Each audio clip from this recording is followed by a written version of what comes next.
ఆధారపడుతున్నది మనకి ఇవ్వలేనిది. దేవుడు వాక్యం చెప్తుంది, ఇశ్రాయేలును కాపాడువాడు కొనుకడు నిద్రపోడు. ఇశ్రాయేలును కాపాడువాడు యెషయా గ్రంథంలో అంటాడు, ముందటి భాగాన్ని కాపుదల చేసేవాడు కాదు, వెనకటి భాగాన్ని కూడా కాపుదల చేస్తాడు ఆయన. మనం ముందు చూసి వెనక చూసుకోం, తెలుసా మన సంగతి? ముందు చూస్తే వెనక సంగతి తెలియదు. అంటే దేవుడు అంటాడు, నీ వెనకటి భావాన్ని కూడా కాపుదల చేస్తాడు ఆయన.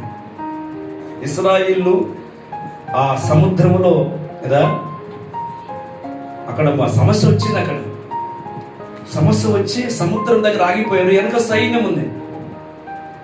సైన్యం అంటే భయమే, సముద్రం అంటే భయమే. మీరు వినాలి, వింటున్నారు? సైన్యం అంటే, ఎందుకంటే 400 ఏళ్ళు ఏం చేశారు? తిప్పలు పెట్టారు కదా. వాళ్ళని చూస్తే భయం. పర్వ అంటే భయం. ముందు చూస్తే ఏముంది? సముద్రం.